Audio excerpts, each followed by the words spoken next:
4e conférence. Ça ne nous rajeunit pas, Renaud, hein, C'est sûr. du cycle Product Design du chapitre IXDA Nantes, Interaction Design Association, association mondiale des designers d'interaction, organisation décentralisée et redoutablement efficace qui revendique 120 000 membres sur toute la planète, basée sur un principe très simple. Les designers dans le numérique ont des choses à se dire, donc doivent se rencontrer. Le principe, c'est que dans chaque ville qu'ils désirent, il y a la possibilité de fédérer une communauté autour du label IXDA. C'est ce qu'on a fait à Nantes avec Antonio, avec Renaud. Voilà, on a démarré ce cycle Product Design au mois de décembre dernier. Renaud, tu peux peut-être nous dire 2 mots sur pourquoi tu as proposé cette thématique du Product Design. Et puis après, j'aurai le plaisir de laisser la parole à Gaëtan Arc, UX designer chez Cosmos. Comment on peut dire PME de l'EdTech. Ouais, c'est ça, exactement. Ouais. Voilà. Nantaise, PME nantaise. PME nantaise, local, on est dans le local, circuit court. Voilà. Donc, je vais laisser Renaud peut-être expliquer pourquoi on a démarré ce cycle Product Design, puis ça laissera le temps aux derniers participants de rentrer dans la salle. Renaud, c'est à toi. Merci Frédéric. Donc oui, l'idée qu'on a eue avec ce cycle de conférences sur le product design, c'est de s'intéresser à ce qui fait les spécificités du métier de product designer. Donc le product designer, en fait, il a une approche globale. Il dépasse les clivages de forme et fonction. C'est un designer généraliste qui est amené à réfléchir sur plein de sujets différents. Le product designer est amené à travailler sur le design, sur la diffusion des parcours, sur les enquêtes usagers. Il a l'occasion aussi d'intervenir sur la stratégie du produit, sur le prototypage, les wireframes. Il a aussi l'occasion d'assurer la gestion de projets.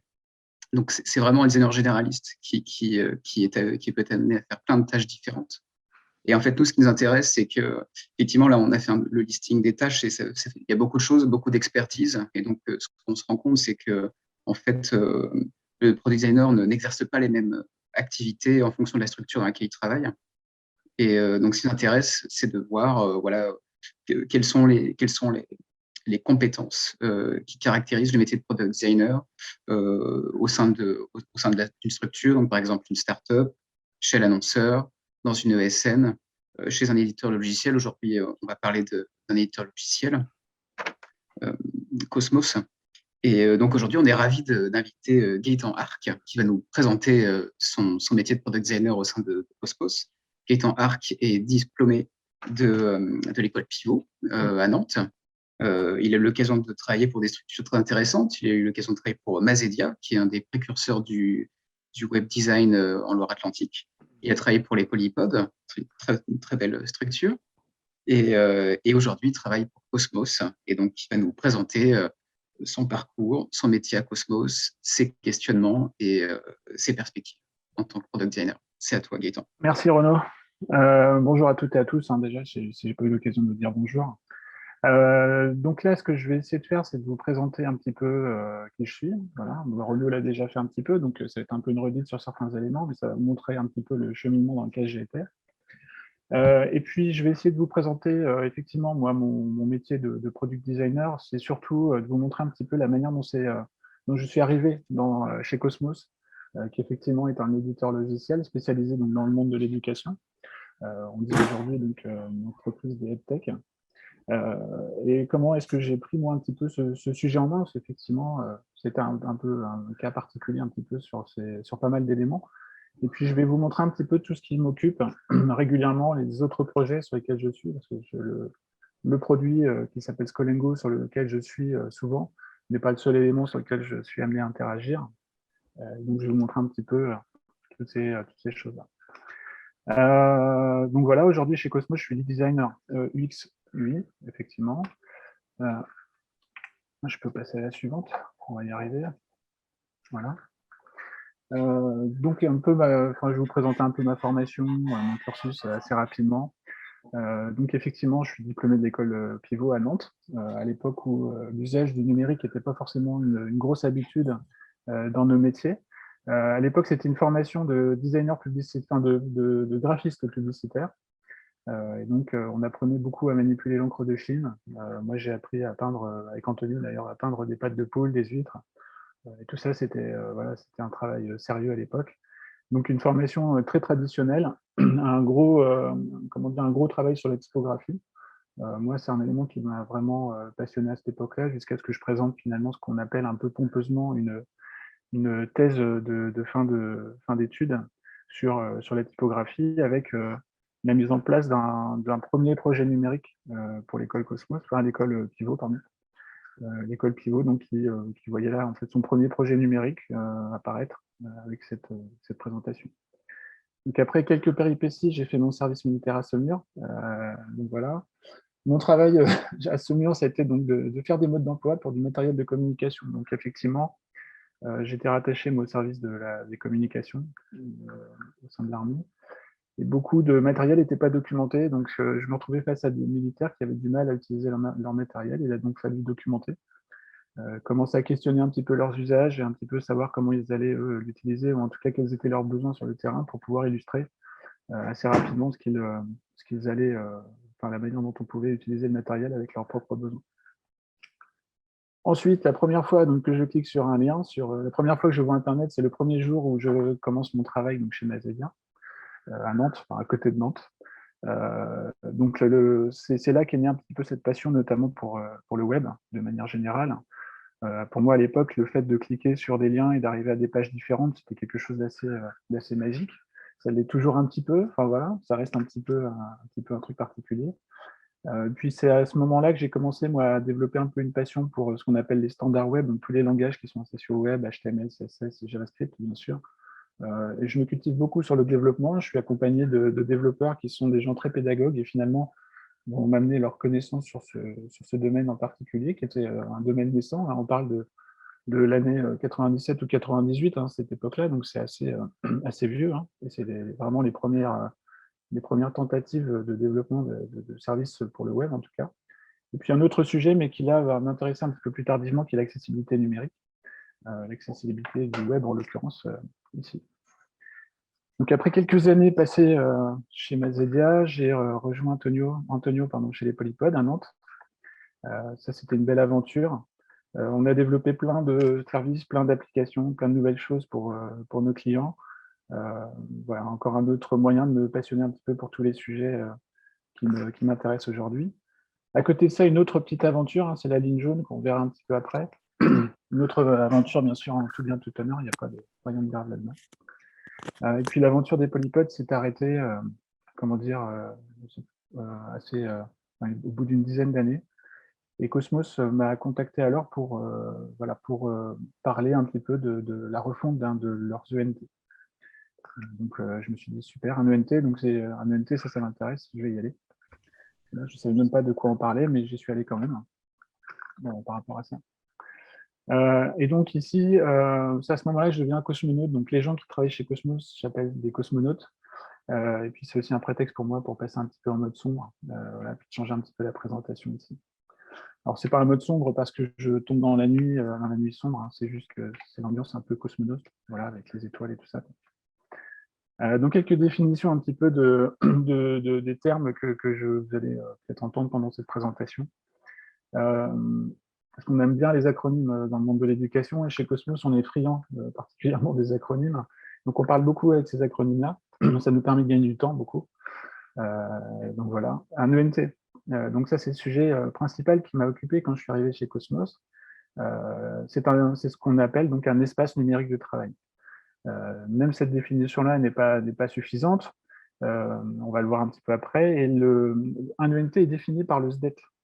Et le SDET, c'est ce qu'on appelle donc le schéma directeur des ENT. C'est un document dans lequel, c'est une forme de cahier des charges, si on veut, dans lequel on va retrouver donc une définition des services qui doivent être mis à disposition donc, du monde de l'enseignement, là, en l'occurrence. Parce que cette application-là doit donc s'appliquer dans les collèges et lycées, hein, notamment en France, en tout cas. Et puis, donc le SDET est édité donc, par le MEN. Le MEN, c'est le ministère de l'Éducation nationale. Bien sûr accompagné hein, sûrement de différentes sociétés derrière pour pouvoir créer ce document et ce référentiel-là. Donc, le premier choc, c'est ça, hein, c'est les acronymes, énormément d'acronymes en arrivant chez Cosmos, déjà pour définir un petit peu les applications et puis l'environnement dans lequel on travaille. Et puis même au quotidien, c'est beaucoup d'acronymes. Donc voilà la définition qu'on en a, nous, de ce que peut être un ENT. Donc, chez Cosmos, le ENT s'appelle Scolengo, hein, c'est son nom de marque. Donc, c'est un outil qui va répondre à des objectifs un petit peu différents au sein des établissements.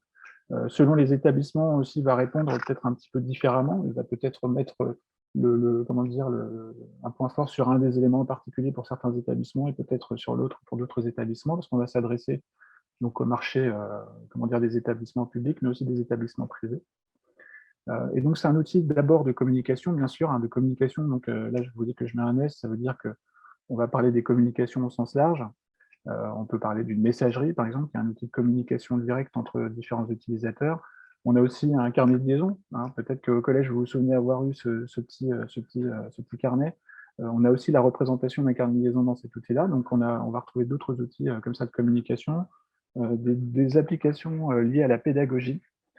Donc là, c'est la possibilité, notamment pour les enseignants, de créer et de partager du contenu, donc à des classes, des groupes, et puis avoir un suivi un petit peu pédagogique de son travail. Toute la partie gestion, administration, donc là on parle d'outils qui permettent donc de gérer tout simplement, ne serait-ce que les utilisateurs, leur donner des droits sur cette ENT. L'administration, on va retrouver donc toute la facturation et un petit peu tous ces aspects financiers dans la gestion d'un établissement privé. Hein. On va parler ici de la facturation, de la prestation que l'établissement va lui-même proposer, mais aussi la facturation de la restauration ou d'autres services complémentaires comme les activités extrascolaires, par exemple. Tout l'aspect de protection des données, donc ça, c'est un élément extrêmement important qui n'est pas forcément fourni comme étant une icône à cliquer sur l'interface, bien qu'on devrait peut-être le faire, mais c'est plutôt que l'éditeur a dû se doter d'un environnement technique qui lui permette de répondre notamment à ce qu'on appelle le RGPD, donc le Règlement général de la protection des données. Et donc, ça veut dire que cette ENT est hébergée en France, chez un hébergeur qui fait partie du groupe Cosmos. Derrière ça, on parle aussi d'interopérabilité. Hein, c'est pareil, ce n'est pas forcément un service particulier dans l'application, mais tous les outils que l'on fournit doivent être interopérables, être compatibles entre eux et ainsi de suite. Et puis, tout un aspect donc, sur la scolarité, donc ce qu'on appelle la scolarité, hein, c'est la gestion des absences, des retards, de tous ces sujets-là, métier, très métier. Donc là, moi, quand j'arrive sur cette application-là, c'est une application extrêmement métier. C'est une application qu'il faut que je découvre. À l'époque, elle ne s'appelait pas d'ailleurs Scolengo, elle s'appelait Cadécole. Scolengo est une marque dont l'objectif est de rendre ce produit maintenant international. Voilà. Et aujourd'hui, donc, cette application-là, ça représente plus de 5 millions d'utilisateurs en termes d'usage régulier quotidien. Les clients donc, de nos ENT aujourd'hui, les clients de nos ENT de manière générale, hein, ça va être dans un premier temps des collectivités territoriales, donc des régions, des départements, des académies, des rectorats, et puis bien sûr des établissements scolaires, des établissements privés ou même des établissements publics qui font le choix d'utiliser notre ENT en particulier aujourd'hui. Donc quand j'arrive il y a 5 ans, chez Cosmos, c'était une entreprise où il n'y avait pas ou peu de culture du design. Donc c'est l'ère de la culture de l'ingénieur, c'est ce que je mets dans mon slide. C'est vrai qu'on a chez Cosmos une culture de la complexité. On aime la complexité parce qu'on aime résoudre des problèmes. Alors c'est un peu une définition parfois du design, mais on aime résoudre des problèmes qui sont des problèmes techniques et leur donner des réponses techniques. Quand j'arrive, donc le design chez Cosmos, quand j'arrive, le design c'est uniquement l'aspect visuel, c'est beau, c'est tout, c'est que ça. Donc ça s'arrête à un petit peu cette définition-là. Et puis face à ça, j'ai un produit figé dans le temps, c'est-à-dire qu'on a une interface qui date vraiment. On utilise un outil qui s'appelle Yaoumi, qui est une interface qui date de 98 ou 99. Donc des usages qui sont un petit peu anciens et que les utilisateurs d'aujourd'hui ont du mal à reconnaître, en tout cas sur certains comportements. Et puis c'est aussi un produit figé dans le temps parce que le fait de figer un produit comme ça, c'est ce qui garantit un peu chez l'éditeur sa sécurité ou en tout cas sa stabilité. Et donc cet aspect figé, c'est un élément qui, mine de rien, à l'époque, était un élément important parce que l'application était quand même reconnue pour sa stabilité. Et donc un designer, le problème du designer, c'est que souvent il va amener des modifications et des évolutions là-dedans. Face à ça, donc, donc ce que j'appelle le front-end, ça va être tous les métiers associés donc, un petit peu au design, hein, ça va être le développement donc, de composants qui sont aujourd'hui dans des langages comme JavaScript, CSS, HTML, et puis bien sûr avoir des pages qui sont par exemple accessibles, des choses comme ça. Donc c'est un petit peu tous les métiers qui vont venir dans la fabrication finalement de ces écrans. Et enfin, voilà, quand j'arrive il y a 5 ans chez Cosmos, la culture front-end n'est pas forcément extrêmement élevée. Il y a des gens qui sont présents, qui sont très sensibles à ce sujet-là, mais qui n'ont pas de voix à cette époque-là. Donc, il fallait essayer de donner un petit peu plus une voix à ces profils-là. Et puis, un autre élément aussi important, et même, un peu essentiel pour moi à cette époque-là, c'est peu de présence des usagers. Donc, on prend le temps parfois de créer des réunions, de regrouper un ensemble d'usagers, de les questionner sur voilà, leur vision sur cette application et sur le service que l'on peut fournir. Les retours sont plus ou moins bons, bien sûr, mais c'est comme c'est traité dans la masse, finalement. Dans la masse, on a plutôt un bon retour. Et puis parfois aussi, ce n'est pas forcément les bonnes personnes qui sont entendues. On a cette notion un petit peu d'utilisateurs référents qui vont être des gens qui vont former à l'utilisation de l'ENT, finalement, que l'on a questionné. Et donc, ces utilisateurs référents ne sont parfois pas forcément les bons usagers parce que ce ne sont pas des gens qui sont quotidiennement confrontés aux problèmes propres de ces différents métiers que j'ai pu rencontrer moi dans cette application-là. Donc l'objectif pour moi, c'est d'un petit peu de changer des choses, bien sûr. C'est d'amener ce qu'il faut pour qu'on puisse travailler correctement. Donc travailler avec des outils adaptés et puis amener bien sûr une culture design et usager. Donc ça, c'était il y a 5 ans. Par rapport à ces deux objectifs-là, c'était un petit peu les éléments clés, moi, qui ressortaient un petit peu de la sensation que j'ai eue en entrant donc, dans le groupe. Donc, on a eu quelques petites périodes d'essais et d'erreurs, hein, bien sûr. On a tenté des choses. Il y a des décisions qui avaient été prises à l'époque par d'autres équipes de faire évoluer les interfaces avec d'autres outils. Donc, on a testé ces outils-là et puis ça a été un petit peu un échec parce que il fallait qu'on prenne un outil un petit peu générique et qu'on l'adapte à des contraintes métiers. Et ça, c'est pas forcément quelque chose qui marche, ou en tout cas qui a été simple à mettre en œuvre. Une spécificité métier, bien sûr, mais aussi des spécificités d'entreprise et puis de produit, quoi. Le produit avait une certaine structure, une certaine manière de fonctionner. Il était compliqué d'essayer d'adapter ces modules un petit peu génériques à un fonctionnement extrêmement spécifique. Et donc, les deux éléments qu'on a mis en place assez rapidement après cette période d'essai, donc c'est un design system, hein, donc il faut pouvoir, quand on parle d'interface produit, créer une interface qui permette à l'utilisateur de reconnaître un produit, bien sûr. Hein, c'est un premier temps un élément un petit peu marketing, parce qu'on va retrouver une interface qui est reconnaissable, et puis surtout un outil qui permet donc à des équipes de produire des choses sans se poser la question de quelle forme doit avoir un bouton, quelle forme doit avoir un lien, comment fonctionne un menu, quelles sont les icônes que je peux mettre et comment je vais pouvoir les utiliser. Donc là, c'est la création vraiment d'un design system, dans un premier temps donc, au sens graphique.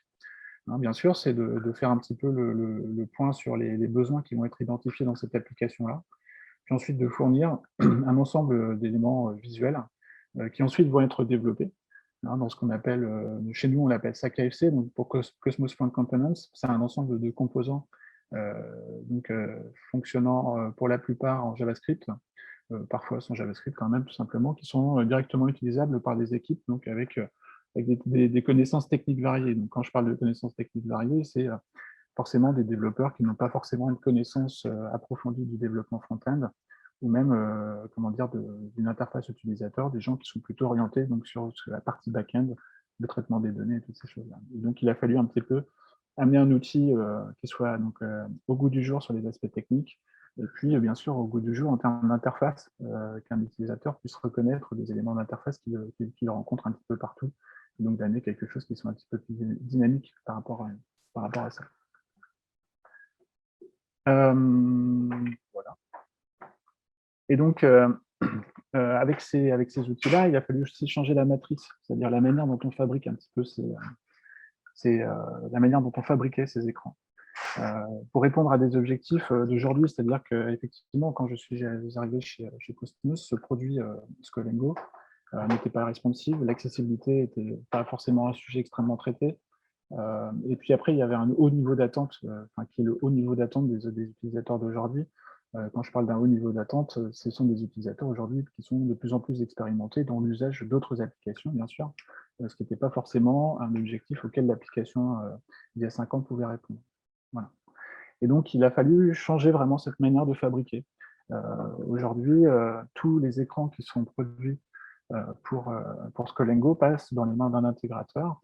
L'objectif ici, c'est donc de rendre, ne serait-ce que dans un premier temps, de rendre ces écrans accessibles, hein, c'est de répondre donc, aux objectifs de l'accessibilité numérique, qui est un engagement donc, tout simple hein, de mon côté en tant que designer, mais aussi au niveau des marchés publics sur lesquels on est engagé, effectivement. Et puis, il y a cet aspect responsive, donc le sujet du responsive, c'est un sujet qui nécessite, notamment dans des applications de métier, d'être traité de manière extrêmement précise.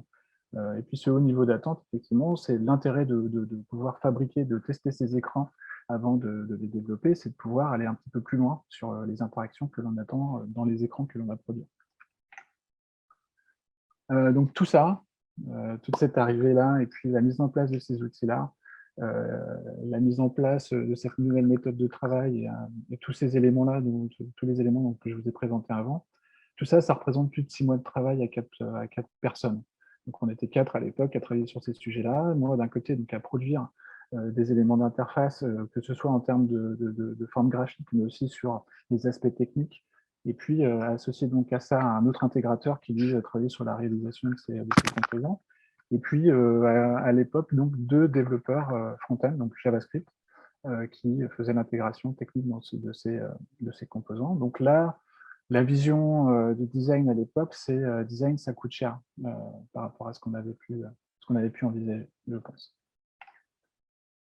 Donc la machine a évolué, voilà, ça c'était un petit peu mon premier engagement. Et cette machine aujourd'hui, elle a vraiment évolué, c'est-à-dire qu'on peut répondre à des objectifs d'aujourd'hui, hein, ce que j'évoquais tout à l'heure, l'accessibilité, le fait d'être responsive, le fait d'être réactif aussi, de pouvoir répondre rapidement à des besoins que l'on identifie. Ça, c'est des choses qu'aujourd'hui, les outils que l'on a mis en place nous permettent, auxquels nous permettent de répondre, tout simplement. Alors, la culture du design, une culture design et puis une culture, bien sûr, des usagers. Il a fallu, comment dire, ça c'est un sujet un petit peu, qui pour moi était un petit peu complexe à résoudre. Comment amener une culture, cette culture du design en fait est passée par les usagers pour moi. C'est-à-dire que c'est le témoin déçu, le fait de rencontrer des utilisateurs sur le terrain, puis d'avoir certains succès, que ces succès soient voilà, entendus, effectivement, est la preuve que cette démarche de design est quelque chose de positif. Je ne vais pas dire non plus qu'on a une culture 100% design, mais c'est quelque chose qui évolue et sur lequel on travaille régulièrement. Donc aujourd'hui, ce qui est un élément important, et pour moi qui était un élément même clé, parce que de répondre à des besoins métiers extrêmement précis, pour moi c'était impossible sans rencontrer des utilisateurs, sans rencontrer ne serait-ce que c'est qu'un ou une CPE, ce que c'est que d'être chef d'établissement aujourd'hui en 2021 dans un collège ou dans un lycée. Qu'est-ce que ça veut dire d'être enseignant aujourd'hui dans un collège, comment ça se passe au quotidien et un petit peu tout ça. Donc, il a fallu que moi, je puisse aller sur le terrain, rencontrer ces gens et puis un petit peu voir comment ça fonctionnait. On est tous allés au collège, on est tous allés au lycée, on a tous un avis sur la manière dont fonctionne un collège et un lycée, parce qu'on y a été, bien sûr, mais les choses ont beaucoup évolué depuis qu'on y est tous allés. Et donc là, il a fallu qu'on retourne à l'école. C'est quoi un établissement scolaire? Il a fallu qu'on observe et qu'on analyse les comportements. Donc ça, pour moi, c'était un peu une découverte. Je n'étais pas convaincu avant de rentrer dans cette démarche-là que le fait de voir un utilisateur dans son contexte de travail pouvait m'amener quelque chose, alors que c'est un outil qui a une grande valeur aujourd'hui pour moi. Et puis, cette pratique des métiers dans leur contexte, qui est un élément extrêmement clé, de voir qu'un CPE, par exemple, est capable de reconnaître un élève qu'elle trouve dans le couloir parmi 300 ou 400 élèves. Donc ça, c'est assez impressionnant à voir. Et puis, on peut constater effectivement la manière dont ces gens travaillent aujourd'hui. Donc ça, c'est un élément qui aujourd'hui nous amène énormément. Et donc, devenir incarné, pour moi, ça, c'était un élément important. Je travaillais beaucoup par l'empathie. Et cette empathie, pour moi, s'est développée par cette observation et puis ces échanges que j'ai pu instaurer avec ces utilisateurs-là. Et donc, c'est là qu'il y a une petite pincée d'intelligence émotionnelle qui rentre en jeu. Donc, parfois, malheureusement, ces choses-là ne sont pas forcément mesurables, hein. C'est des choses qu'on ressent dans ces différents échanges, que ce soit de la frustration, des contraintes, des comportements même, hein, tout simplement, qu'on imagine, des comportements même physiques, hein, sur l'usage d'une application. À partir de là, on voit qu'il y a des choses qui peuvent un petit peu gêner. Ensuite, donc, on a aujourd'hui une vraie démarche de design, donc on lance des hypothèses, on fait des prototypes, on a des itérations, on recommence notre travail, on reformule ce qu'on a fait. Donc ici, c'est beaucoup d'échanges, donc bien sûr avec des utilisateurs ou même des référents ou des consultants métiers, et puis aussi ce qu'on appelle donc des équipes fonctionnelles, hein, des collaborateurs qui vont faire un petit peu le défrichage technique des différentes données que l'on doit manipuler à un moment donné sur ces interfaces. Et puis, un élément clé aujourd'hui, c'est que nos utilisateurs sont réellement présents pour mieux comprendre et définir donc, les cahiers des charges de nos clients. Donc, je vous disais tout à l'heure, effectivement, que nos clients étaient des régions, des départements, des rectorats, qui sont eux-mêmes émetteurs donc, de cahiers des charges. Ces cahiers des charges sont parfois un peu complexes, ou parfois pas forcément extrêmement bien définis, bien sûr, hein, ça reste qu'un cahier des charges sur certains aspects métiers.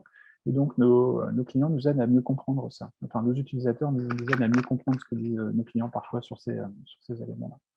Donc ça, c'était un élément clé. Aujourd'hui, on est dans une démarche plus saine en termes de présence utilisateur.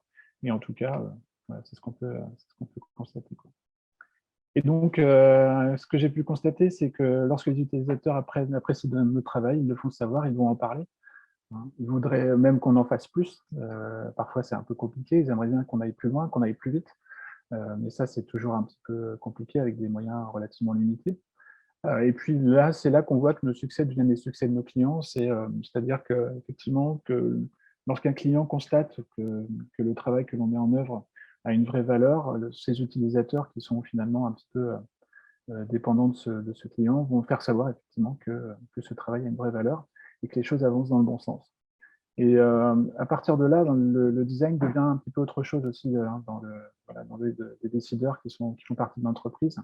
Aujourd'hui, c'est une démarche qui est vraiment appréciée et en tout cas qui est utilisée, même un petit peu exploitée sur certains aspects. C'est un métier, donc tout ce travail-là est un travail en cours, toujours, hein, bien sûr. D'amener de la culture de design, c'est pas quelque chose qui se fait du jour au lendemain. On évolue, on progresse, on amène. Enfin, j'essaie moi de mon côté d'amener un petit peu cette culture-là régulièrement. Je remets des piqûres régulières un petit peu. C'est aussi un élément un petit peu particulier. Il faut retrouver une certaine rigueur vis-à-vis de l'utilisateur, c'est-à-dire se forcer à avoir cette démarche-là régulièrement. Et puis rappeler aussi à ses chers collaborateurs qu'il faut parfois se forcer à faire cette démarche. Et donc ce domaine un petit peu des ENT, donc c'est un domaine extrêmement vivant, hein. Le domaine de l'éducation est très très très vivant. Il y a beaucoup de réformes, beaucoup de nouveautés, beaucoup d'évolutions. Et donc il faut en même temps que l'on amène donc ces nouveautés, pouvoir impliquer un petit peu ces nouvelles fonctionnalités, ces réformes. Et puis derrière ça, il va falloir aussi être réactif parfois vis-à-vis de certains contextes qui évoluent, comme on connaît tous un petit peu en ce moment. L'enseignement à distance aujourd'hui prend une place de plus en plus importante, même dans les établissements publics. Et donc, il faut pouvoir fournir des interfaces qu'il faut à nos utilisateurs et des services qu'il faut, et puis les infrastructures qu'il faut aussi derrière pour pouvoir leur fournir ces nouveaux services. Et puis, ce produit, donc c'est un gros sujet que je traite, mais c'est parmi d'autres sujets. J'ai des sujets de recherche et d'innovation. Donc, pour vous illustrer, j'ai fait une sélection de quelques projets sur lesquels j'ai pu moi travailler régulièrement il y a quelques temps. Pardon. Donc, on avait ce projet qui est une réponse à un appel d'offres de ce qu'on appelait donc, un appel d'offres pour un PIA. Donc, un PIA, c'est un projet d'investissement d'avenir qui est lancé par l'État. C'est un investissement que l'État lance auprès des entreprises afin de leur permettre de développer de nouveaux services ou de nouvelles applications, par exemple. Là, l'objectif était effectivement, la demande de ce PIA était effectivement de travailler donc, sur le domaine de la pédagogie associé à l'IA. Dans quelle mesure, la question posée était que dans quelle mesure l'IA peut permettre, comment dire, d'aider à la pédagogie, en tout cas de devenir un petit peu un assistant à l'enseignant, et notamment aux enseignants dans le premier degré. Donc le premier degré, ce sont les écoles maternelles et puis bien sûr les écoles primaires. dans cette phase d'apprentissage.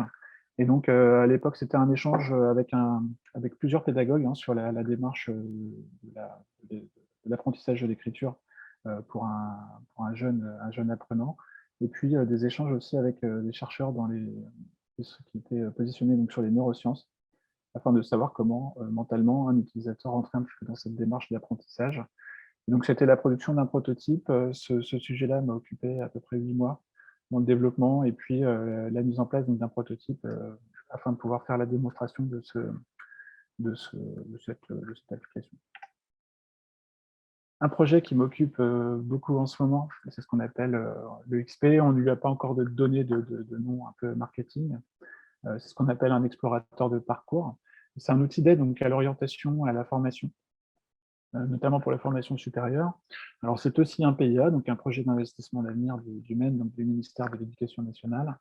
C'est en cours de production en ce moment.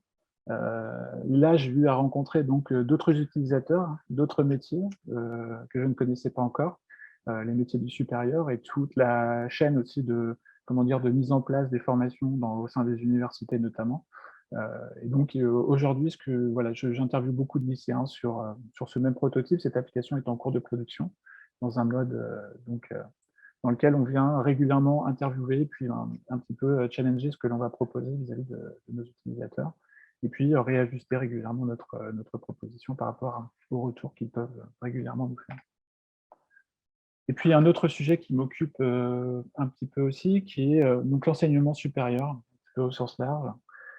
Donc là, c'est un métier un petit peu de consultant, on va dire, sur les sujets donc, de l'UX et du design, et puis un petit peu de direction artistique sur ces sujets-là. Donc c'est la conception donc, de services numériques et d'outils de communication pour les universités, les écoles, et puis bien sûr les entreprises. Là, je retourne encore à l'école, je vais dans les universités, rencontrer nos clients, rencontrer aussi des utilisateurs. Donc là, je questionne des étudiants et des futurs étudiants sur leur vision, notamment de l'université dont il est question, sur leurs usages un petit peu des outils qui sont mis à leur disposition. C'est aussi une réponse donc parfois à la mise en place d'autres ENT, des ENT qu'on dit ENT du supérieur, des environnements numériques de travail, mais pour donc ces universités-là.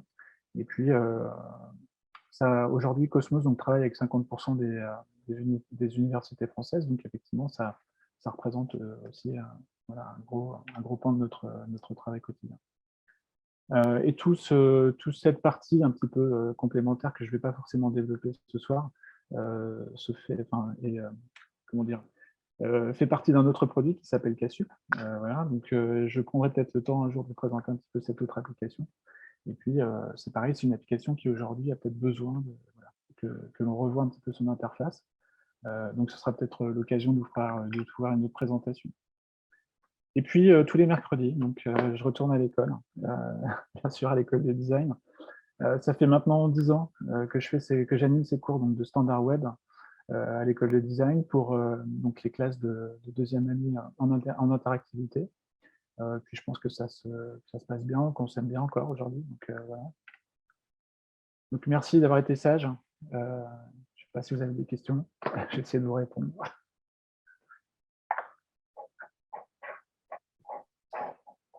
Merci Gaëtan. Donc n'hésitez pas, on n'est pas si nombreux. N'hésitez pas à remettre caméra et micro le cas échéant pour poser votre question directement. Ce sera peut-être un peu plus vivant et un peu plus incarné que si on passe par le chat. Je vois une question de Katie dans le chat, justement. En rencontrant les utilisateurs sur le terrain, y a-t-il eu des manières de travailler très différentes entre les établissements? Comment prendre en compte ces différences, si elles existent, ou ne pas les prendre en compte? Alors, il y a des différences par rapport au type d'établissement, et puis après, il y a aussi des différences par rapport au type de relation dans lequel l'éditeur Cosmos est vis-à-vis de ces mêmes établissements.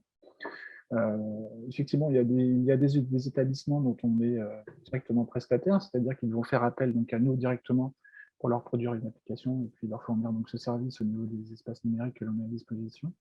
Et puis, il y a aussi ces établissements donc, qui sont les établissements publics qui sont, eux, dépendants d'un client. Et là les rencontres se font de manière différente, ou en tout cas, la relation n'est pas tout à fait la même.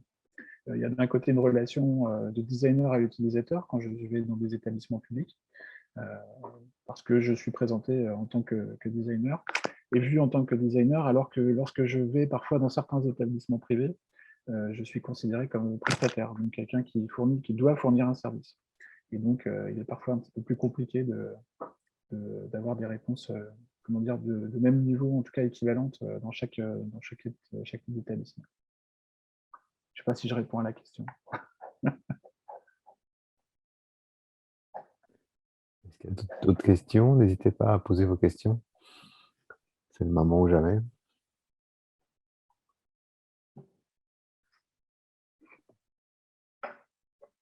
Donc moi, j'aurais une question. Gaëtan, dans ton activité actuelle, est-ce que tu fais de l'intégration? Oui, je pratique toujours l'intégration parce que c'est quelque chose qui me démange et que j'apprécie beaucoup, que j'ai moins le temps de faire malheureusement, mais que je pratique voilà, régulièrement. Donc je remets la main à la pâte. C'était le cas cet après-midi d'ailleurs sur la réalisation d'une autre application. Donc parfois, effectivement, pour moi, l'intégration, c'est aussi un moyen de répondre en termes d'interface. Plutôt que de prendre du temps à produire des maquettes et des choses comme ça, quand on a des réponses rapides en tout cas à trouver, effectivement, je vais très rapidement produire des choses et itérer avec cet outil donc, qui est le développement. C'est qui est un outil pour moi pour ce genre d'interface. D'accord, ok. Et c'est surtout dans un contexte de R&D que tu fais intervenir ton expertise en développement, ou c'est sur tous les sujets?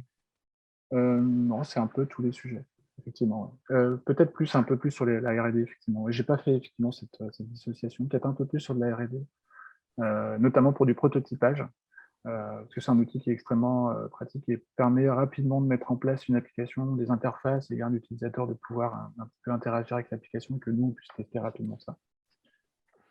Mais ça m'arrive aussi que ce soit sur de la production, sur des applications qui seront finalement produites et mises à disposition telles quelles. Voilà. Ok. C'était le cas en arrivant effectivement chez Cosmos, hein, si on parle d'intégration. La mise en place de cet outil qu'on appelle donc Guidelines, guide de style Cosmos aujourd'hui. C'est un outil dans un premier temps qui était sous forme de maquette, qu'il a fallu bien sûr transformer après sous forme de code, rendre accessible, réintégrer après sous forme de différents composants. Et là, effectivement, j'ai eu une grosse intervention sur ce sujet. Je vois qu'il y a une question de Johan. Johan. Alors, chez Cosmos, les utilisateurs participent-ils au prototypage de certains de vos outils?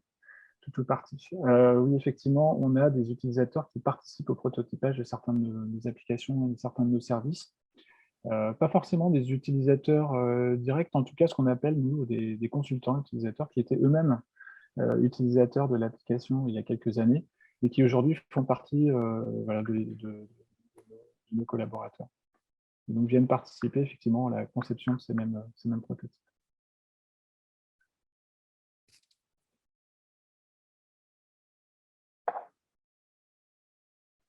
On a une question d'Apradel. Bonjour, votre démarche research est uniquement qualitative, entretien UA et user testing, ou est-ce que vous utilisez des approches plus quantitatives? On a quelques approches quantitatives. Une des difficultés, enfin, si on prend le cas notamment de nos espaces numériques de travail, donc nos ENT et la solution Scolengo, la difficulté d'avoir du quantitatif, c'est qu'effectivement, ça voudrait dire que on se donne les moyens de traquer un petit peu l'usage de nos utilisateurs. Or, le RGPD impose une certaine réglementation par rapport à ça, et donc effectivement, on a très peu de quantitatif, pardon, et auquel cas ce quantitatif est extrait par le biais de nos clients, c'est-à-dire que ce sont nos clients eux-mêmes à qui on doit demander de nous fournir quelques données sur l'usage de leur application et des services que l'on met à disposition. Sinon, cette approche quantitative, on peut l'avoir sur d'autres sujets que les ENT. Le fameux sujet de XP, donc de cet outil de vision de parcours, est le résultat d'un travail suite à des études qui ont pu être menées sur comment dire, la recherche d'une formation supérieure. Donc, effectivement, on a repris les chiffres qui étaient issus de ces études-là comme étant des éléments de notre quantitatif.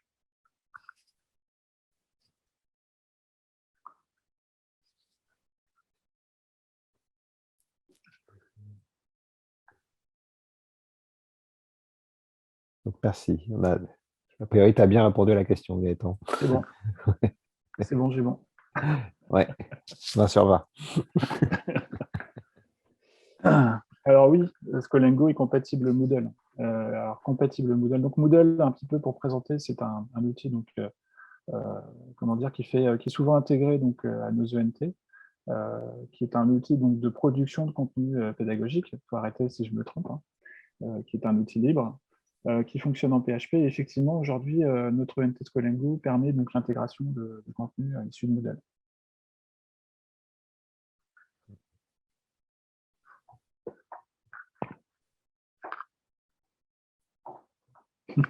Ouais. Bon, c'est bien. Parfait. Voilà. Décidément, tu auras un très bon bulletin ce soir, hein, Ouais, hein, Gaëtan.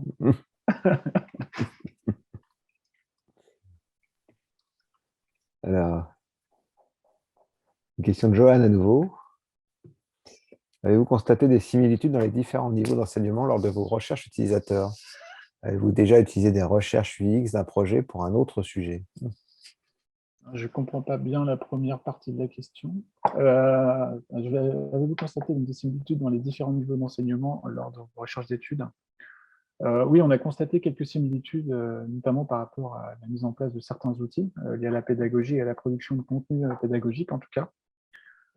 Certains outils aussi d'organisation, tout ce qui est organisation du temps, donc tous les outils d'agenda que l'on peut mettre à disposition ou d'emploi du temps pour nos utilisateurs.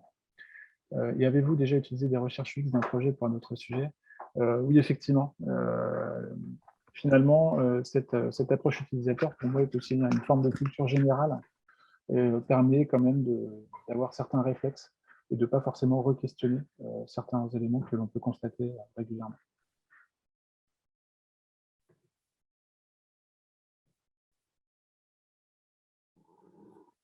Alors, comment on fait avec les utilisateurs réticents, voire technophobes? C'est un sujet compliqué. Les premières interviews que j'ai faites étaient concentrées sur des gens effectivement technophobes. Ce n'était pas forcément évident. C'est pas évident parce que quand j'ai commencé moi ces premières interviews, l'application ne répondait pas forcément bien à leurs besoins déjà. Donc c'était compliqué de dire qu'on avait mis en place la meilleure des applications.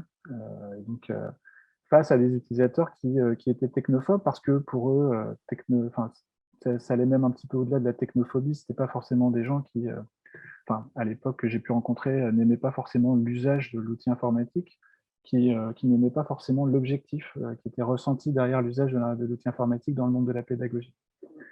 Donc les mots-clés qui étaient associés à ça, c'était un peu les aspects de flicage, de surveillance et tout ce qui venait derrière, et c'est-à-dire de pouvoir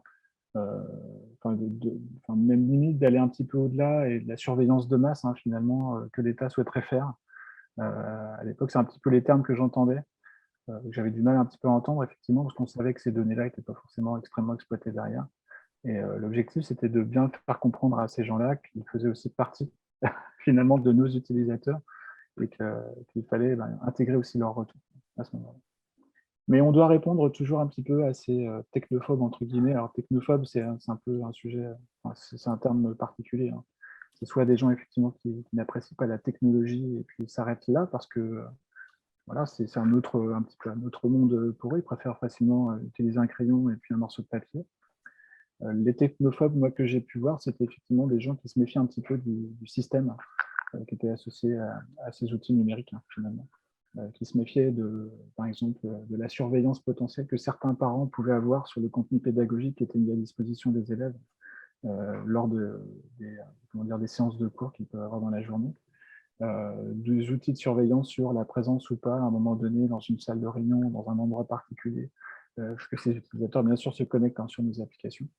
Donc, il faut qu'on réponde aussi un petit peu à ces éléments-là. C'est-à-dire qu'effectivement, quand j'entends un enseignant qui me dit j'ai pas forcément envie que le contenu pédagogique soit mis à disposition des parents et qu'on comprend pourquoi. Et bien, effectivement, on va prévoir dans l'interface de partage du contenu pédagogique une petite case à cocher qui permet de dire je ne partage qu'à l'élève. Voilà.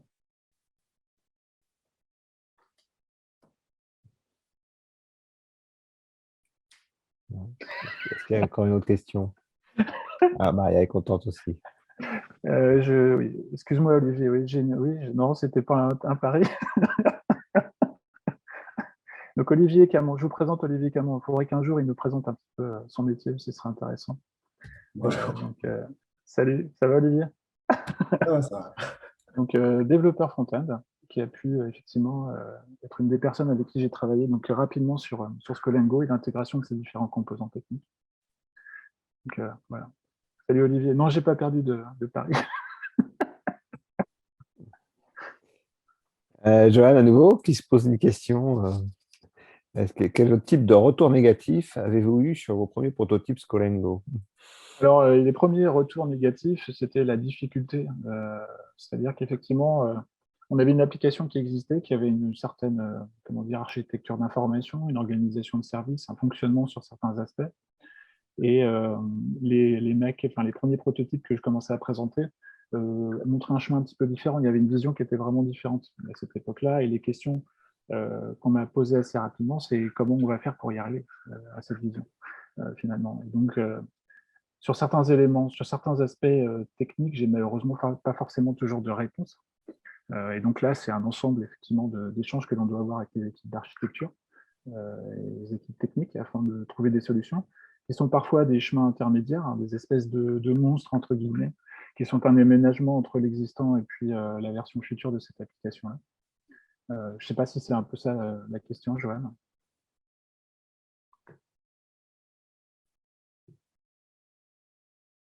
Je ne sais pas si tu vas avoir la moyenne cette fois-ci. Ouais, c'est bon. Pas sûr.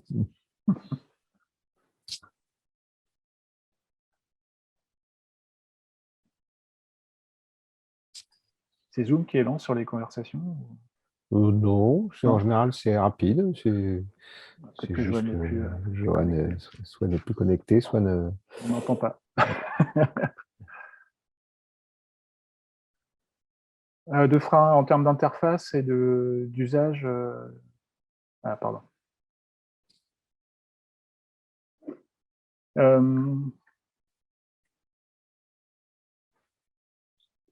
une bonne question. Oui, il y a un outil qui a été mis en place, alors qui n'a pas forcément été simple à plusieurs titres à mettre en place.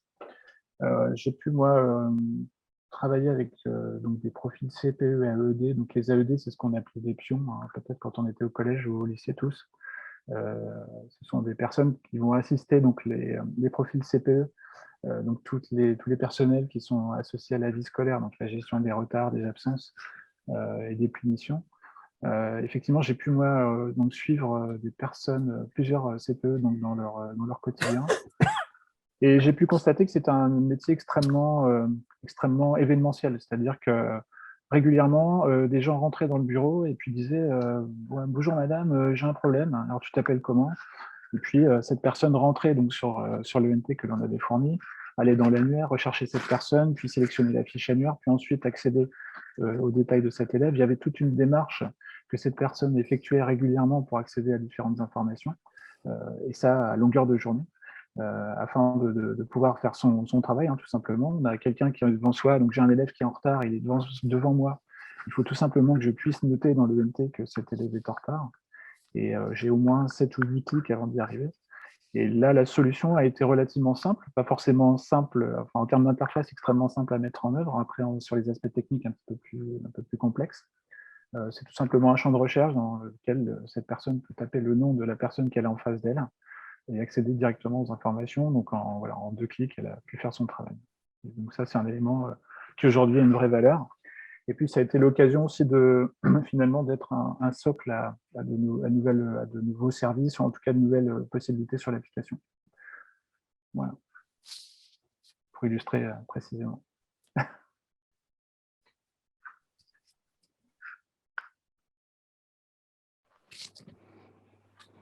Il y a Delphine Bourg. Allez-y, Delphine. Oui, bonsoir. Je Bonsoir. prends la parole. Et je voulais juste savoir, je me présente vite fait.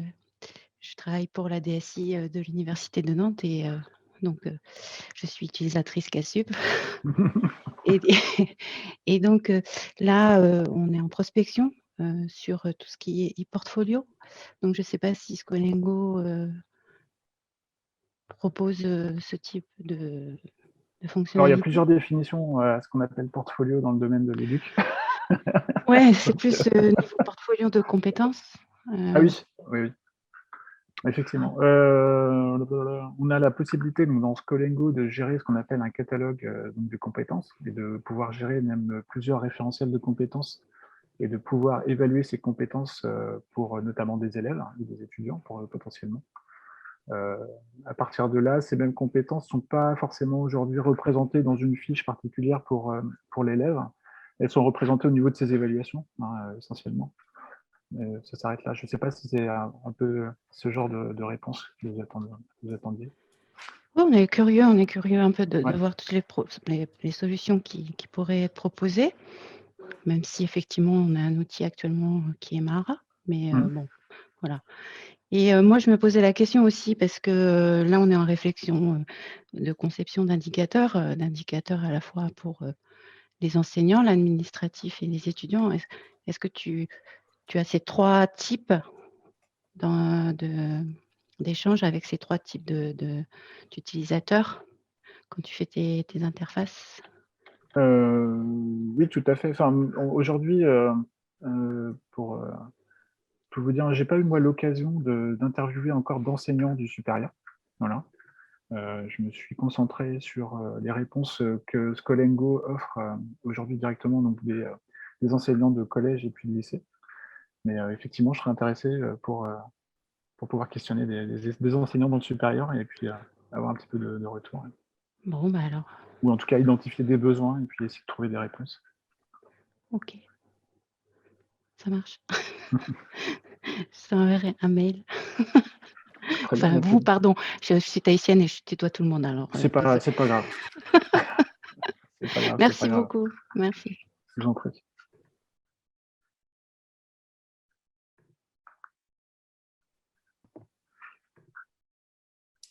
Est-ce qu'il y aurait d'autres questions à poser à Gaëtan?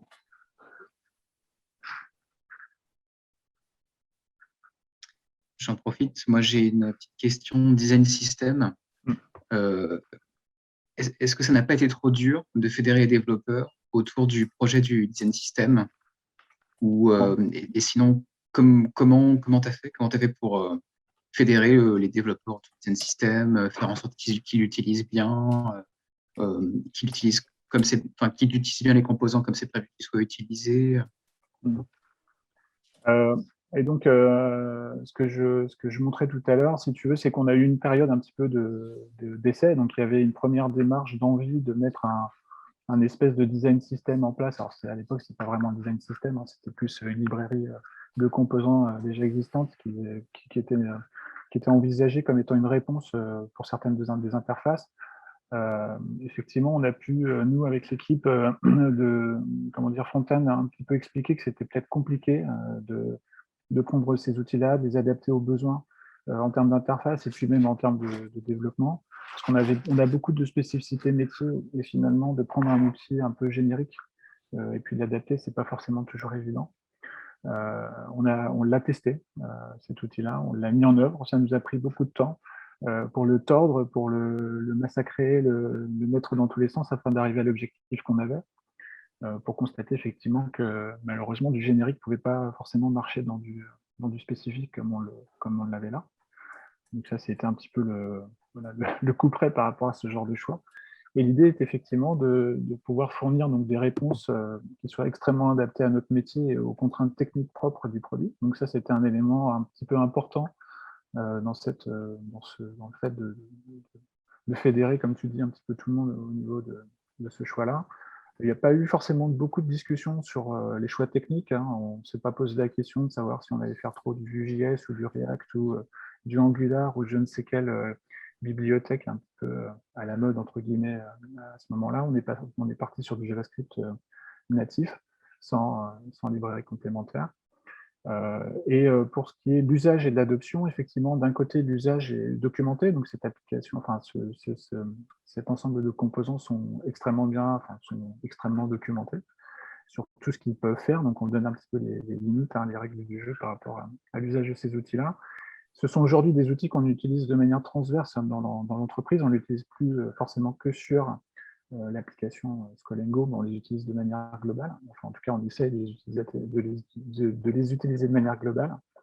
Et puis, un autre élément d'adoption qui a été fort, c'est justement cette possibilité, dans la mesure où c'était un outil que l'on avait développé nous-mêmes, on avait la possibilité de tirer cet outil là où on voulait, de l'étendre vers des besoins bien particuliers, si nécessaire, et pas forcément être dépendant de la roadmap d'une autre application ou d'un autre service.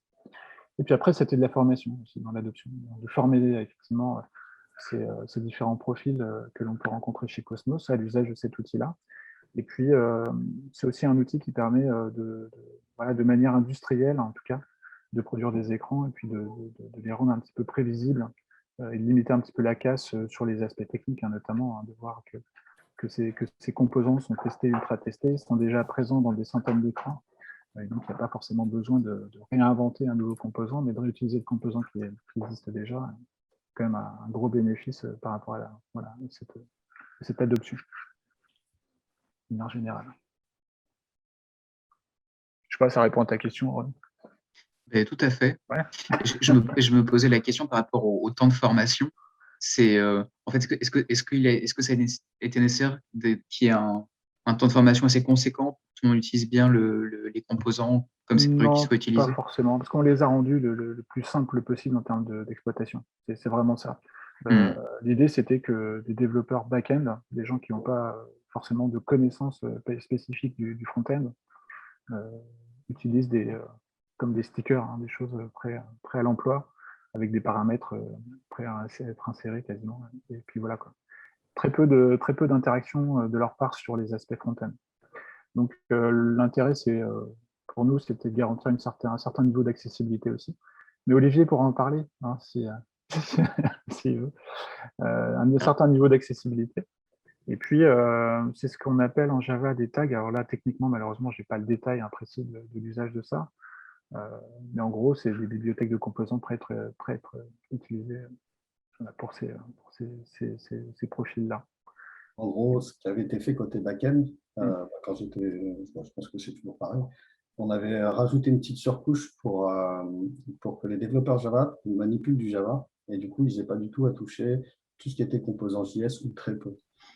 Bon, en fait, c'est ça qui a facilité l'adoption, c'est que comme ils restaient en fait sur des technologies qu'ils connaissaient, ils n'avaient pas à aller à essayer de rajouter du HTML, rajouter du CSS, du JS ou quoi que ce soit pour arriver à leur fin. C'est ça aussi qui a permis, je pense, l'adoption. Oui, je pense que c'est un élément important aussi, c'est que de ne pas forcément donner des outils à des profils qui ne maîtrisent pas, qui n'ont pas forcément envie en plus d'aller sur ces technologies-là. Enfin, voilà. Dire, c'est des choses prêtes à utiliser, et puis tu fais ça, et puis tu fais ça, c'est défini en 2-3 mots, quoi. Tu as un projet de mise en place d'un design system, peut-être? En tout cas, c'est des questions qu'on se pose souvent. C'est-à-dire, effectivement, comment fédérer tous les parties prenantes autour du design system, et puis comment faire en sorte que le design system soit bien utilisé, et du coup, comment trouver des solutions pour que ce soit facile de l'utiliser. C'est super intéressant ce que vous dites. En fait, ce qu'on se rend bien compte, c'est que là, dans ce type de cas de figure, c'est vraiment un projet collectif où le designer, il travaille vraiment en bonne intelligence avec tous les développeurs. Et en fait, le résultat, c'est vraiment le résultat d'un travail collectif. Ah oui, où tous les besoins des parties prenantes ont bien été pris en compte. Ce serait vraiment la garantie pour avoir du succès avec ça. Il y a une forme du X là aussi. C'est d'entreprise, en fait, de fonctionnement d'équipe entre elles. C'est super intéressant ce que tu dis, carrément. C'est UX associé à l'UX. C'est ça. C'est comment aujourd'hui, dans ton entreprise, tu imagines pouvoir utiliser ces outils-là et comment on peut les utiliser dans ce contexte-là particulier, quoi. Et finalement, c'était vraiment cette démarche-là, je pense, qui a le mieux marché. À plusieurs titres, au niveau des développeurs, au niveau même des intégrateurs qui travaillent sur ces écrans-là. Et aujourd'hui, c'est plutôt bien adopté au sein de la société. Okay. Je me permets de faire un petit timekeeper, pour savoir si, puisqu'on arrive à 19h, petite heure d'échange qui était plutôt agréable. Je connais Renaud et je connais Gaëtan, je sais que tous les deux, vous pourrez passer encore quelques heures en fait, à faire un petit ping-pong d'échange sur ces sujets-là. On organisera ça, si vous voulez.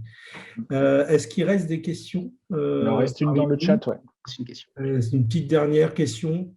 Alors, des outils à recommander pour mettre en place un design system, moi, je trouve que, enfin, des outils, je ne sais pas, c'est plus une démarche plutôt que des outils.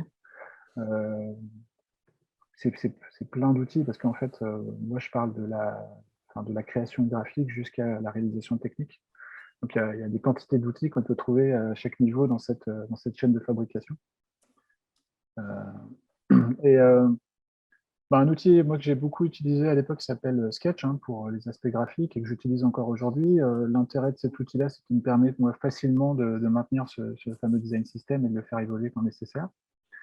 Il m'assure aussi la possibilité de le transmettre et puis que des équipes puissent l'utiliser assez simplement. Et ça, c'est une réponse sur les outils graphiques. Sur les aspects techniques, là, c'était du développement, donc c'est peut-être pas forcément une réponse que vous attendez, Katie, mais c'était une réponse technique, quoi. Tu vois, dans les outils d'aujourd'hui, on parle beaucoup de storybook ou d'équivalent, en fait. Je pense qu'il y a un peu cette approche-là, c'est-à-dire un outil pour agréger tout ça et avoir en fait une base commune en fait, où tout le monde agrège, met à jour, suit les évolutions. En fait. Ouais, non, là, c'est ouais, exactement. Quand on a mis en place cet outil-là, ces outils-là n'existaient pas et la notion de design system n'était pas très répandue encore à l'époque. C'est aujourd'hui une notion très classique et très standard, mais il y a 5 ans, ce n'était pas forcément quelque chose dont on entendait beaucoup parler. Donc ces outils-là n'existaient pas. Et effectivement, la documentation associée à ce guide de style est une documentation qui est maintenue avec le code, qui produit un site que chacun peut aller consulter directement sur son poste. Ouais. Ok, parfait. Ça répond à ta question. Oui, tout à fait. Alors, à qui on laisse le mot de la fin? À toi, Antonio. C'est ton travail. C'est toi le président. Merci à tous d'être venus, d'avoir passé cette petite heure avec nous. Merci Gaëtan pour cette présentation très rythmée, assez riche de plein d'informations. Voilà, on continuera cette série en fait de product designers. On peut vous annoncer la prochaine. On a déjà invité sur le mois de mai Maxime Frère, qui en fait est aujourd'hui chez IBP. Et qui parle beaucoup de design system, mais qui, lui, parle moins de Sketch que de Figma. Il est très, très friand de Figma. Donc, je pense que ce sera un des sujets qu'il va aborder en fait, lors de notre prochain échange. On va vous communiquer assez rapidement la date. En tout cas, merci à tous de votre présence, de vos questions et merci Gaëtan de cette belle présentation. Encore une fois. Merci à vous pour l'invitation. Bonne soirée. Merci Gaëtan, encore une fois. Et merci Antonio pour ce très beau mot de la fin. Il était beau. Je vous souhaite une bonne soirée. Profitez des derniers rayons de soleil là. Bonne soirée à tous. Allez, à bientôt. Au revoir. Bonne soirée. Merci beaucoup.